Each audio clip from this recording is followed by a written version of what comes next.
चलिए जी फ्रेश हो गया हूँ, चाय पी लिया है और अभी जो है सुबह के 10 बज रहे हैं। थोड़ी देर पहले उठा हूँ, जैसे कि आपने देखा थंबनेल आपने देख लिया है। आज हम Q&A पे वीडियो बनाने वाले हैं।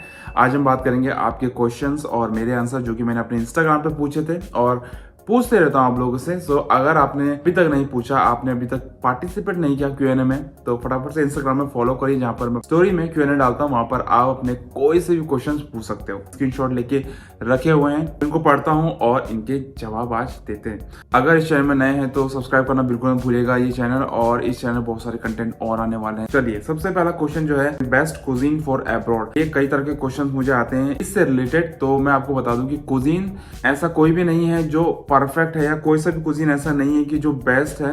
जिस भी कुजीन में आप काम कर रहे हैं उस कुजीन में आपको अच्छे से काम करना पड़ता है और वही कुजीन आपके लिए अच्छा होता है। ऐसा कोई भी नहीं है कि आपको मैं ऐसे बोलूं कि किसी कंट्री में ये अच्छा कुजीन चलता है या कंट्री में ये अच्छा कुजीन चलता है, ऐसा बिल्कुल नहीं है। आपको दुबई में ऐसा नहीं है कि आपको कॉन्टी ही चलेगा, दुबई में ऐसा नहीं है कि आपको इंडियन ही चलेगा।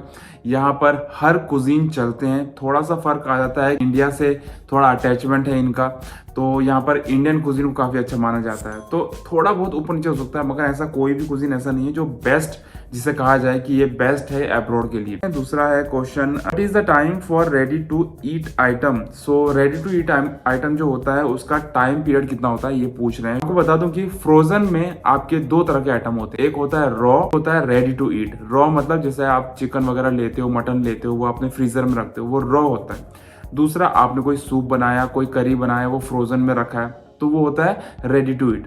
दोनों के अलग अलग टाइमिंग होते हैं। अभी आप एक फ्रोजन आइटम निकाल रहे हो जो कि रॉ है, उसे जैसे आप फ्रीजर से निकालते हो वैसे उसके टाइम पीरियड शुरू हो जाता है 72 आवर के लिए। और रेडी टू ईट आइटम के लिए अगर कोई सा भी फ्रीजर से आप सामान निकाल रहे हो जो कि डायरेक्ट रेडी टू ईट है, उसका जैसे आपने उसे निकाला तो आप उसको डिफ्रोज करोगे। डिफ्रोज में आपको बता दूं कि दो तरह से डिफ्रोज किया जाता है, एक रनिंग वाटर में, एक आप चिलर में रखते हो ओवरनाइट, और 24 आवर के अंदर ऑलमोस्ट आपका जो भी आइटम रहता है वो डिफ्रोज हो जाता है। तो रेडी टू ईट आइटम जो है वो डिफ्रोज करने के बाद 24 आवर, टोटल 48 आवर, और जो रॉ आइटम होता है उसका टोटल 3 डे और डिफ्रोज होने के बाद 48 आवर। अगला क्वेश्चन है, आप शिफ्ट कितने आवर की करते हो। ओके, फिलहाल दुबई में जो है वो 9 घंटे की ड्यूटी होती है। कभी कभार थोड़ा ये होता है कि पार्टी आ गई, कुछ फंक्शन आ गया, कोई वीआईपी आ गया, कुछ ऐसा है, तो तब आपको थोड़ा सा आगे पीछे करना पड़ता है। मगर नॉर्मली यहाँ पर आपको 9 घंटे की ही ड्यूटी होती है। यहाँ पर ऐसा नहीं इंडिया की तरह कि आपको 14-15 घंटे की ड्यूटी कराएंगे और उसका ना सैलरी देते हैं ना एक्स्ट्रा आवर देते हैं। यहाँ पर आपको पहले तो 9 ही घंटे ड्यूटी करनी पड़ती है। इन केस आपको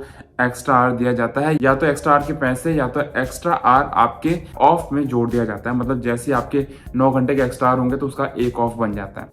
अगला क्वेश्चन है मोहित नेगी का, how to manage your personal life and professional life. Personal life और प्रोफेशनल लाइफ दोनों के लिए एक चीज सेम है, आपको सबसे पहले जिंदगी में पॉजिटिव होना बहुत जरूरी है। अगर आप पॉजिटिव नहीं हो ना, तो ना आप पर्सनल लाइफ ना आप प्रोफेशनल लाइफ को अच्छे से जी सकते हो। तो इसलिए सबसे पहले तो आप पॉजिटिव रहिए। उसके बाद पर्सनल लाइफ की बात करें तो पर्सनल लाइफ में देखो, आप मैरिड हो, अनमैरिड हो, काफी सारे अप डाउन्स आते हैं जिन्हें आपने देखना पड़ता है, सफर करना पड़ता है, स्ट्रगल करना पड़ता है, और देखना जो जरूरी होता है, क्योंकि देखने के बाद ही एक एक्सपीरियंस मिलता है, जिस एक्सपीरियंस से आपको सबक मिलता है और तभी जाके आप जो है वो गलती दोबारा नहीं करते हो। पर्सनल लाइफ और प्रोफेशनल लाइफ दोनों में आपको ये चीजें करनी पड़ती है। जब तक आपको किसी चीज का एक्सपीरियंस नहीं होगा तब तक आपको उसके बारे में पता नहीं चलेगा। किसी भी जॉब में सक्सेस लेने के लिए आपको कंसिस्टेंट होना बहुत जरूरी है। ऐसा नहीं कि आपने 2 महीने 4 महीने देखा कि ये तो हो ही नहीं रहा है, ऐसा नहीं है। हमेशा कंसिस्टेंट रहिए। जो भी आप काम कर रहे हैं उस पर लगातार उसी स्पीड से या उससे भी ज्यादा स्पीड से काम करिए, तभी जाके आपको अच्छा रिजल्ट दिखेगा। अगला क्वेश्चन है, sir when we enter in this field what are the basic things we should know. Field से मतलब ये होटल इंडस्ट्री की बात कर रहे हैं आई थिंक। पर तो आपको बता दूं कि होटल इंडस्ट्री में फिलहाल आज की डेट में जो है बटरिंग पॉलिटिक्स बहुत चलती है। तो आपको इस चीज की नॉलेज जरूर होनी चाहिए आपके अपने काम के साथ साथ। और इसके अलावा आपको बेसिक चीज आपको क्या पता होना चाहिए कि आप जिस भी फील्ड में आगे बढ़ने वाले हो, जिस भी डिपार्टमेंट में आप आगे बढ़ने वाले हो, उसके बारे में बेसिक नॉलेज लेना बिल्कुल मत भूलिएगा। आजकल लोग बटरिंग करके या फटाफट से आगे बढ़ जा रहे हैं बिना बेसिक अपना स्ट्रॉन्ग किए। बेसिक स्ट्रॉन्ग करना बहुत जरूरी है, और बटरिंग अगर नहीं आती ना तो बटरिंग करना सीख लो। उसके बिना तो आगे बढ़ना आज की डेट में बहुत मुश्किल है। सैलरी कितनी है आपकी? सैलरी कितनी है? सैलरी इतनी है कि मैं अपना घर चला लेता हूँ, अपने शौक पूरे कर लेता हूँ, और फ्यूचर के जो मेरे प्लान है मैं उनको भी पूरा कर सकता हूँ। सिर्फ एक्सपीरियंस से ज्यादा डिग्री की वैल्यू है। तो ये कहना चाह रहे हैं कि आपको एक्सपीरियंस है, काफी सारे जो मेरे फॉलोवर्स है, काफी सारे होटल इंडस्ट्री में जो शेफ है उनको एक्सपीरियंस रहता है 7 साल, 10 साल, 15 साल का, मगर जब कंपेयर करें डिग्री और डिप्लोमा वालों से तो वो काफी ज्यादा पीछे हो जाते हैं। क्योंकि काफी जगह पे जैसे आप क्रूज में अप्लाई कर रहे हो, अब्रॉड जा रहे हो, तो आपको डिग्री, डिप्लोमा, किसी सर्टिफिकेट की जरूरत पड़ती है। तो ये शायद यही कहना चाह रहे हैं कि आपको अगर एक्सपीरियंस है, अच्छा खासा एक्सपीरियंस है, आपकी नॉलेज है, मगर बात करें कि आपने डिग्री करी है, डिप्लोमा किया है, तो मतलब उनका कोई वैल्यू नहीं जिनको एक्सपीरियंस है। तो मैं आपको बता दूं कि आज की डेट में मेरा तो ये मानना है और मेरा ये एक्सपीरियंस है कि आपके पास अगर एक्सपीरियंस है ना तो ये आप कुछ कर सकते हो। डिग्री डिप्लोमा का कोई फायदा नहीं। ठीक है, अब्रॉड जाना है तो आपको कहीं ना कहीं डिग्री डिप्लोमा दिखाना पड़ता है, क्रूज में जाना तो आपको ये चीज दिखानी पड़ती है। इस चीज के लिए आपके पास ये प्लस पॉइंट होने चाहिए कि आपने कुछ सर्टिफिकेट किया हुआ है, मगर एक्सपीरियंस अगर है ना आपके पास तो आप फटाफट से आगे बढ़ सकते हो, अपना काम दिखा के आगे बढ़ सकते हो। हाँ, एक चीज यहाँ पर मैं जरूर इंक्लूड करूंगा कि अगर आपके पास एक्सपीरियंस है उसके साथ साथ आपके पास रेफरेंस भी होना चाहिए। अगर आपके पास रेफरेंस मतलब जान पहचान होनी चाहिए। अगर जान पहचान और एक्सपीरियंस मिल जाए ना तो आपको सक्सेस लेने से कोई नहीं रोक सकता। किसी भी ऑनलाइन प्लेटफॉर्म पे आप डायरेक्ट ऑनलाइन अप्लाई कर सकते हो, मगर आपके पास कोई सर्टिफिकेट नहीं है तो आप एक्सपीरियंस दिखा के अप्लाई कर नहीं सकते। वहां पर ना के बराबर आपको जॉब मिलेगी। तो वहां पर आपको रेफरेंस की जरूरत पड़ती है। मगर यहाँ पर डिप्लोमा डिग्री में आपका ये प्लस पॉइंट रहता है कि आप ऑनलाइन प्लेटफॉर्म में कितना भी अप्लाई कर सकते हो, जहां पर आपका लक होगा तो आपकी जॉब जरूर लगेगी। सिर्फ अपनी सक्सेस जर्नी के बारे में बताइए। सक्सेस जर्नी के बारे में मैंने अभी 1-2 वीडियो तो बना दिए हैं, आपने अगर नहीं देखे तो फटाफट जाइए वहां पे चेक करिए। मेरे मेन चैनल देसी ब्लॉगर में डिस्क्रिप्शन चेक करना बिल्कुल मत भूलिएगा, काफी सारे लिंक वहां पर है। तो जर्नी के बारे में मैंने अपना बताया है, बट आगे फ्यूचर में मैं इसी चैनल में अपनी जर्नी के बारे में और भी बताऊंगा। मेरे पास बहुत सारे आप लोग के जो है रिक्वेस्ट रहते हैं, इस पे वीडियो बनाइए, इस पे वीडियो बनाइए। जो भी मैं वीडियो लाता हूँ आपके रिक्वेस्ट पे ही लाता हूँ। तो लेट्स सी इस टॉपिक पे मैं कब बनाता हूँ, ये भी आज मेरे पे रिक्वेस्ट है, तो मैं इसको भी सेव करके रख देता हूँ और जैसे ही मौका मिलेगा मैं फटाफट से बनाऊंगा। अगला क्वेश्चन, अब्रॉड जाने के लिए कितना पैसा लगेगा और एक्सपीरियंस कितना लगेगा? ओके, अब्रॉड जाने के लिए कितना पैसा लगेगा? पहला तो ये है, पैसा आपके एजेंट के ऊपर डिपेंड करता है। आप अगर एजेंट के थ्रू, कंसल्टेंट के थ्रू आ रहे हो तो डिपेंड करता है कि वो कितना पैसा ले रहे हैं। नॉर्मली जो एजेंट और कंसल्टेंट लेते हैं पैसा वो 80,000 से लेके 1 लाख या 1.5 तक भी ले लेते हैं। तो इतना पैसा आपका लग जाता है अब्रॉड जाने के लिए, मगर जेन्युइन एजेंट या कंसल्टेंट से। ठीक। अगला क्वेश्चन राहुल देव का, शेफ मैं आपको 50K से फॉलो कर रहा हूं और आज थैंक यू सो मच, आप लोगों की वजह से ही आज हमारे YouTube में भी अच्छे खासे फॉलोवर हो रहे हैं और होते जा रहे हैं। बस यही हमारी देसी फैमिली है, इसी को मैंने इतना बड़ा करना है एक दिन की पूरे इंडिया में सबसे अच्छी, सबसे जेन्युइन और सबसे बड़ी फैमिली हमारी देसी ब्लॉगर की बने। और मैं कोशिश करूंगा फ्यूचर में आप लोगों की जितनी हेल्प हो सकूं, जो मुझसे हो सकेगा वो मैं करने की कोशिश करूंगा। जो मुझसे हो सकता है वो मैं करता हूं अपने कंटेंट के, अपनी स्टोरी के थ्रू और अपने यूट्यूब चैनल के through. So thank you so much, आपने मुझे 50K से फॉलो किया, धन्यवाद आपका तहे दिल से। हो सके तो इस वीडियो को शेयर करिएगा और लोगों को बताइए कि मेरा एक छोटा सा चैनल है जहां पर आप लोग भी जुड़ सकते हैं।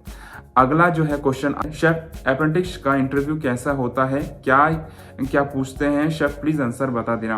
अप्रेंटिस जो है, सबसे पहले मैं आपको बता दूं कि आप ऑनलाइन अप्लाई कर सकते हैं। किसी भी होटल के लिए आप उनकी वेबसाइट पे जाके अप्लाई कर सकते हैं। अगर आप अपने इंस्टीट्यूट, अपने कॉलेज के थ्रू जा रहे हैं तो बहुत अच्छी बात है। और वहाँ पे इंटरव्यू की बात करें तो वहाँ पर आपको नॉर्मल क्वेश्चंस पूछे जाते हैं, बट याद रखिएगा अगर आपके पास डिग्री है तो प्लस पॉइंट है, डिप्लोमा है तो थोड़ा सा प्लस पॉइंट है, मगर इंटरव्यू में क्वेश्चन आपके वही पूछे जाएंगे जो आपने पढ़ाई करी है 1 साल या 3 या 4 साल, जो भी आपने पढ़ाई करी है, जो भी आपने थ्योरी या प्रैक्टिकल किया है, आपको क्वेश्चन पूछे जाते हैं। तो उन चीज़ों का ध्यान रखिए, अपनी थ्योरी और अपना प्रैक्टिकल अच्छा करिए, बस वही क्वेश्चन आपको पूछे जाएंगे। कुछ भी अलग नहीं है, कुछ भी ऐसा नहीं पूछा जाएगा जो एक्स्ट्रा नॉलेज का होगा, जो कि आपने पढ़ाई नहीं है, जो किया ही नहीं है। अगला क्वेश्चन है आपका, आप दुबई के अलावा कोई और कंट्री का प्लान है आपका? ओके, तो मेरा किसी भी कंट्री का प्लान नहीं है। मैं दुबई में खुश हूँ, जब तक भी हूँ, 6 महीने, 1 साल, 2 साल, जब तक भी हूँ मैं दुबई में खुश हूँ। मुझे किसी दूसरी कंट्री में इंटरेस्ट नहीं है, मैं नहीं जाना चाहता हूँ। दुबई में रहने के मेरे बहुत सारे प्लस पॉइंट है, दुबई में रहने से मुझे बहुत एडवांटेज है और दुबई में क्यों रह रहा हूँ इसके बहुत सारे पॉइंट है। तो ऐसा नहीं कि दूसरी कंट्री बेकार है, आप जहां अप्लाई हो सके, जहां पर आपको अपॉर्चुनिटी मिले आप वहां पर जाइए, क्योंकि आपका एक ही मोटिव होना चाहिए, सक्सेस लेना, पैसा कमाना और अपने घर वालों का पेट पालना और अपने शौक पूरा करना।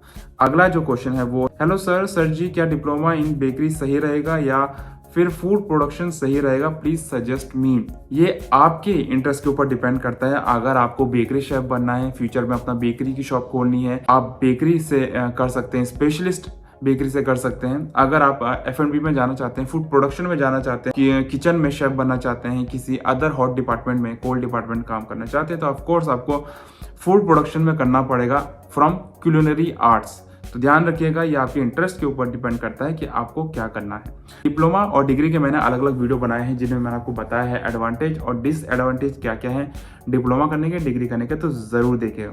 अगला क्वेश्चन ले लेते हैं, टॉप 10 IHM मैं आपको अपने इंस्टाग्राम पे बता सकता हूँ, आप मुझे वहाँ पे मैसेज कर सकते हैं। क्वांटी, बट करना क्वांटी ही है, वेरी गुड, क्वांटी में करिए। जो भी मुझे पूछता है कि कौन सा डिपार्टमेंट बेस्ट है तो मैं क्वांटी ही रिकमेंड करता हूँ। क्वांटी में अगर आप कर रहे हैं तो मदर सॉस के बारे में जरूर जान लीजिएगा। उसके अलावा मैं आपको बता दूं कि टफ तो नहीं है compare to other department, but ठीक है अगर आपको टफ लग रहा है क्योंकि आपका भी स्टार्टिंग टाइम है शायद, बिल्कुल अपना पैशन ऐसे ही रखिए और करते रहिए, हर दिन कुछ ना कुछ नया सीखिए। तो फिलहाल यही क्वेश्चंस थे जो कि मैंने सेव करे थे। आई होप आपको कुछ ना कुछ आंसर्स मिल गए होंगे। आई होप आपको ये वीडियो अच्छा लगा होगा। यहाँ तक देख लिया है तो इस वीडियो को लाइक करना बिल्कुल मत भूलिएगा। आपके पास अभी भी कोई क्वेश्चन है तो आप कमेंट में पूछ सकते हैं। इंस्टाग्राम पे फॉलो नहीं किया तो फॉलो करिए, जो कि है देसी व्लॉगर। इस चैनल को शेयर करना बिल्कुल मत भूलिएगा, जो कि है I am Deepak Negi. So guys, इसी के साथ मिलते हैं नेक्स्ट वीडियो में। फिनिश करते हैं इस वीडियो को लेके नाम जय श्री राम।